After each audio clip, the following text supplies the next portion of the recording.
Salam kerahiman. Hari ini 2 Februari, kita akan baca dari 106 dan 140. Kita mulai ya. Dalam nama Bapa dan Putra dan Roh Kudus, amin. 106.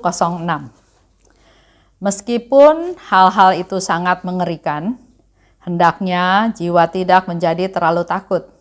Sebab Allah tidak pernah akan mencobai kita melampaui apa yang dapat kita tanggung.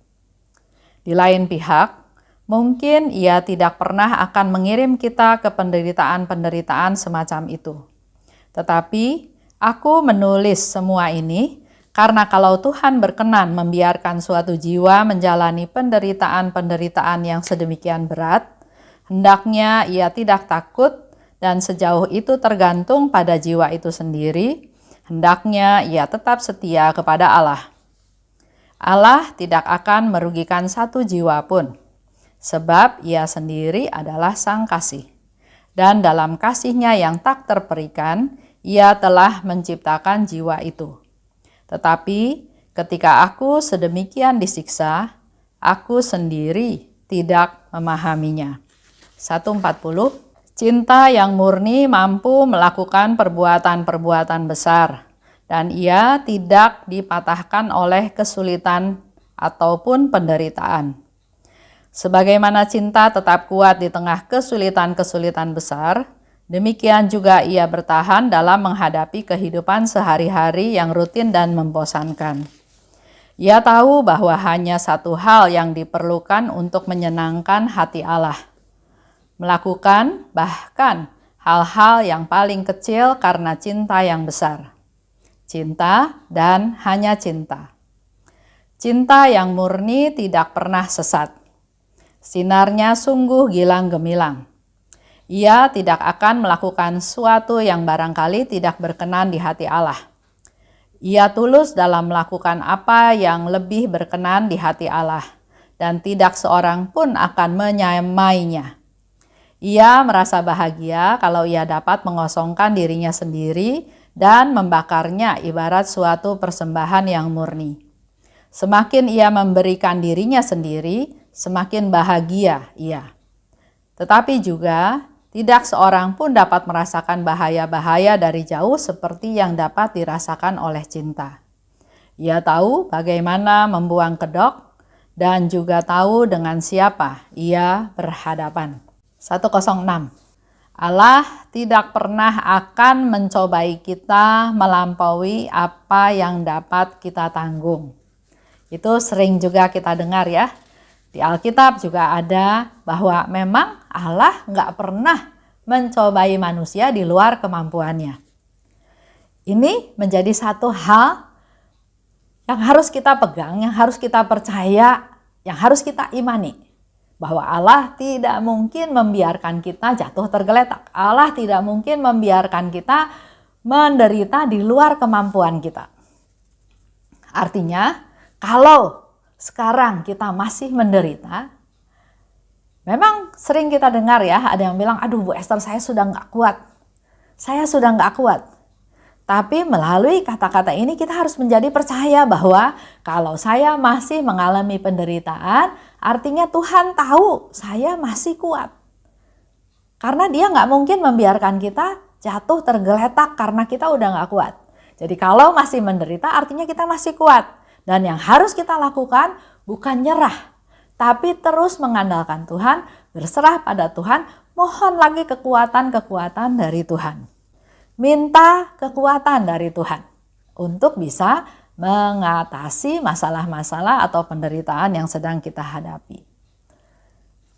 Dalam hal ini, kalau saya katakan, pertama percaya aja bahwa Tuhan pasti melihat setiap penderitaan perkembangan yang kita alami, karena Tuhan bilang kamu nggak mungkin saya biarkan kamu lebih daripada kemampuan kamu. Jadi Dia akan lihat jangan sampai lewat daripada kemampuan kita. Percaya aja. 2, jalanin aja. Karena kalau sudah akan melampaui, menurut saya ya, Tuhan pasti akan turun tangan. Akan menyelesaikan masalah penderitaan tersebut atau akan memberikan kekuatan lagi yang baru supaya tetap kita lebih kuat daripada penderitaan yang kita alami. Kalau sampai sangat menderita, Suster Faustina katakan, hendaknya ia jangan takut dan tetap setia kepada Allah. Jadi bisa aja apa yang kita alami ini adalah sebagai sesuatu peningkatan daripada iman kita. Mengalami ini Tuhan mau kita belajar, semakin belajar untuk semakin setia pada Tuhan. Untuk semakin berani menjalaninya, jangan takut, jangan mundur, jangan berhenti, jangan lari. Jadi kalau terjadi, ini kan ke masing-masing orang ya.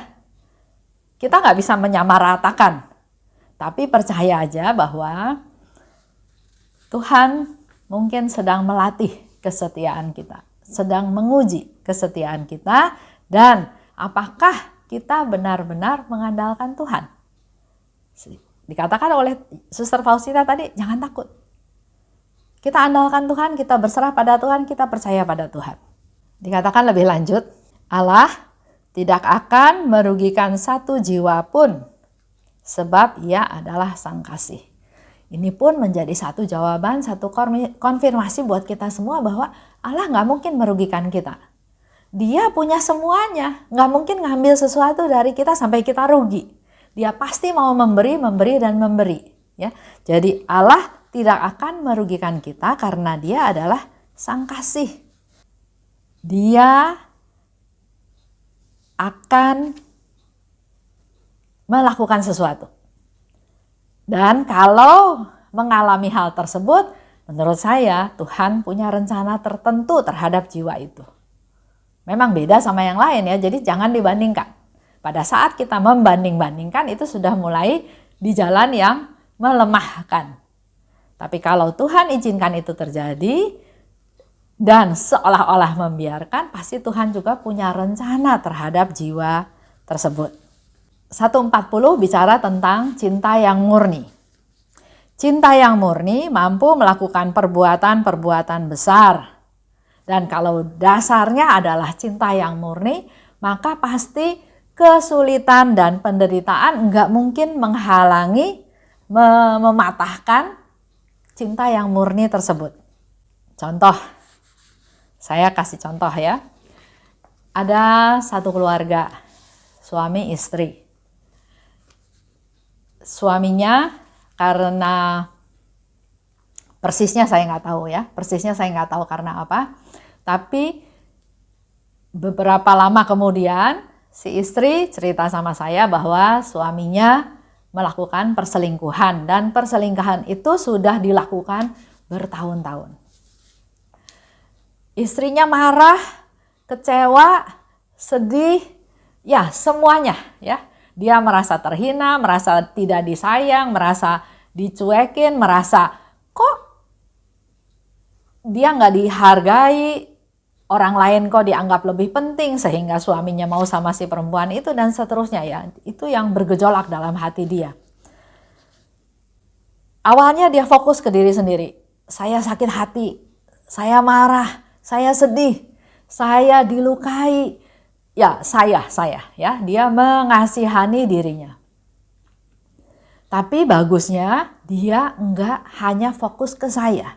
Dia selalu datang pada Tuhan, dia persembahkan kesedihannya, kesulitannya, kemarahannya, dendamnya semua dia limpahkan, dia beritahukan, dia ceritakan, dia berkeluh kesah pada Tuhan.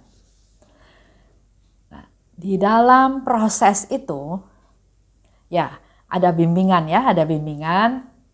karena nasihat yang dia terima kan macam-macam.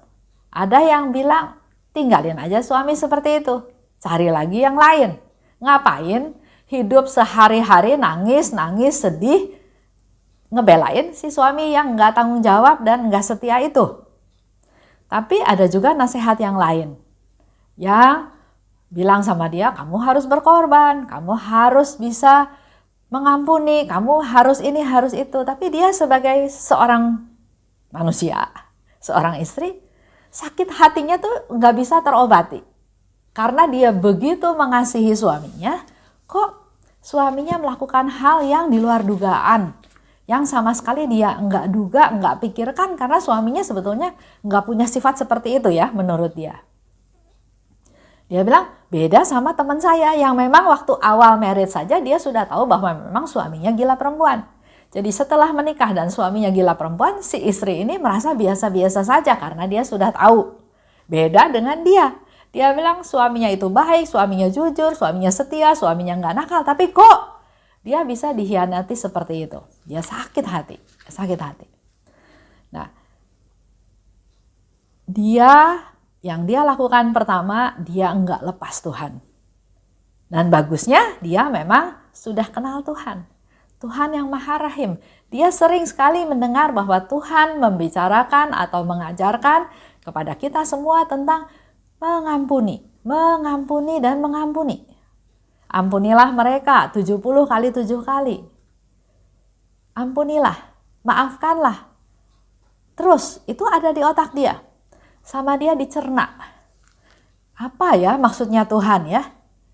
Orang udah segitu jahat kok masih harus diampuni. Karena setiap dia berdoa pada Tuhan dia ingat kata-kata Tuhan, ampunilah. Ampunilah suamimu. Ampunilah perempuan yang menggoda suamimu. Ampuni juga diri kamu sendiri. Jadi ampuni. Jadi ngobrol sama saya bilang, pertama ibu pergi ke sakramen tobat. Ceritakan semua permasalahannya juga, mungkin kan kita nggak lepas dari dosa ya. Bisa aja ada salah-salah apa saya nggak tahu. Tapi pergilah ke sakramen tobat, minta rahmat dari Tuhan. Karena pada waktu kita menerima sakramen tobat, Tuhan hadir. Memberi kekuatan, memberi kesembuhan, memberi obat, memberi solusi. Pasti Tuhan memberikan sesuatu kalau anaknya datang padanya. Nah, setelah dia menerima sakramen tobat, dia merasa lebih tenang ya. Dia merasa mendapat kekuatan dan dia terus berdoa. Dia terus berdoa koronka. Dia terus berdoa sampai suatu hari dia bisa mendapat satu pencerahan bahwa seperti yang Suster Faustina katakan, dia ngobrol lagi sama saya, terus saya balik tanya, kamu cinta sama suami kamu tuh cinta apa? Cintanya yang murni atau cinta yang sama-sama senang kalau susah sendiri-sendiri, atau karena udah menikah lama ya, atau sudah bukan cinta lagi tapi lebih ke arah kewajiban atau apa? Terus dia bilang, saya mencintai dia murni apa adanya. Oh oke, bagus, itu langkah pertama. Cintanya murni apa adanya. Jadi walaupun suami kamu dalam keadaan seperti itu, dalam keadaan berdosa, selingkuh, menyakiti hati kamu, tapi karena cinta kamu pada dia murni, maka kamu bisa terima dia apa adanya. Kesel, suka kebayang dia bagaimana sama si perempuan itu. Ya, itu respon sebagai manusia ya. Tapi saya bilang coba sekarang pikirkan yang Yesus katakan. Terutama dalam cerita ini. Cinta yang murni mampu melakukan perbuatan besar. Perbuatan besar seperti apa? Kamu mengampuni suami kamu. Kamu terima dia apa adanya dengan segala kekurangannya, keburukannya, kejelekannya, dan segala dosanya kamu terima. Kamu terima dia, dengan kamu bisa menerima dia berarti kamu sudah melakukan satu perbuatan yang besar. Menerima orang berdosa nggak gampang. Tapi modalnya adalah cinta yang murni. Cinta yang murni itu adalah cinta yang rela menderita. Cinta yang rela berkorban. Jadi walaupun ada kesulitan, walaupun ada penderitaan, cinta murni itu harusnya nggak terhapus, nggak hilang. Bahkan saya bilang kalau kamu sungguh mencintai dia, kamu harus menolong dia keluar dari dosa tersebut. Kamu yang kuat, yang benar, menolong dia yang jatuh, yang sakit, yang menderita, yang berdosa. Kamu harus angkat dia. Dengan cara kamu pasti mengalami kesulitan karena pasti ditentang sama kiri kanan. Tapi kamu angkat dia, kamu menderita. Iya, betul, pasti kamu menderita. Tapi itulah kesulitan, penderitaan, jangan sampai atau tidak akan bisa menyetop cinta yang murni. Nah, di sini pun menjadi satu ujian bahwa betul nggak kamu mencintai suami kamu itu dengan cinta yang murni, bukan cinta diri ya, tapi cinta kepada suami yang seperti itu. Dengan proses memang tidak langsung jadi ya, proses berbulan-bulan. Akhirnya kata-kata ini menjadi jawaban. Allah tidak akan merugikan satu jiwa pun, sebab Ia adalah Sang Kasih. Dalam kasihnya Ia telah menciptakan jiwa itu. Dalam kasihnya Dia menciptakan ibu ini, ya, jiwa ini, si ibu ini. Dengan Dia bisa melakukan perbuatan besar didasarkan cinta yang murni, Dia bisa mengampuni. Bahkan sekarang kenyataannya yang tadi seperti dia katakan, Tuhan tidak merugikan tapi malahan memberikan banyak benefit, banyak manfaat ke dalam keluarga ini. Keluarganya menjadi semakin solid, relasi suami istri menjadi semakin baik, dan ada keterbukaan. Dan yang luar biasa, si suami sadar sesadar-sadarnya bahwa istrinya itu betul-betul mengasihi dia, mencintai dia dengan segala kekurangan dia, dengan segala keberdosaan dia. Dengan dia tahu istrinya mencintai dia seperti itu, maka dia merasa lebih berdosa lagi, dia merasa lebih bersalah lagi, dan dia punya satu komitmen untuk hidup benar. Dia berjanji sendiri bahwa dia mau hidup benar. Dia nggak mau lagi menyakiti istrinya dengan memanjakan dirinya, membuat dirinya hanya memikirkan kesenangan dirinya saja dengan melakukan perselingkuhan. Dan ada satu lagi yang dikatakan dalam nomor ini. Cinta yang murni tidak pernah sesat. Tidak akan melakukan sesuatu yang tidak berkenan pada Allah. Dengan dia mengampuni suaminya, dia menerima kembali suaminya, dia melakukan sesuatu yang pasti berkenan pada Allah. Karena Allah mengajar kita untuk mengampuni. Allah ingin keluarga yang rukun, bukan keluarga yang terpecah-pecah. Memang si jahat menggoda, tapi Allah pasti senang dengan keluarga yang rukun. Karena Ia tulus dalam melakukan apa yang berkenan di hati Allah. Semakin Ia memberikan dirinya sendiri, semakin bahagia dia. Itu cinta yang murni. Semakin dia bisa memberikan dirinya sendiri, semakin dia bisa membahagiakan suaminya, dia semakin bahagia. Ia tahu bagaimana membuang kedok dan tahu dengan siapa ia berhadapan. Dengan proses ini, ibu ini mengalami sesuatu yang luar biasa. Dia merasakan betapa Tuhan mengasihi dia. Tuhan memberi dia kekuatan yang dia rasa dia nggak mampu, tapi ternyata dia mampu melewati perjalanan hidup ini. Sampai akhirnya dia bisa menjadi satu contoh buat anak mantunya tentang kehidupan berumah tangga. Jangan sampai si jahat masuk bisa menggoda, mengganggu. Ada yang berkorban, betul. Tapi justru karena dasarnya cinta yang murni, maka pengorbanan itu bukan menjadi sesuatu yang buat dia menyusahkan, tapi malah dia menjadi bahagia. Itu menjadi renungan kita hari ini. Kita semua, ya saya nggak tahu ya, mungkin pendengar ada juga brother atau suster atau pastor. Tapi mayoritas kita adalah awam. Awam itu hidup dalam keluarga.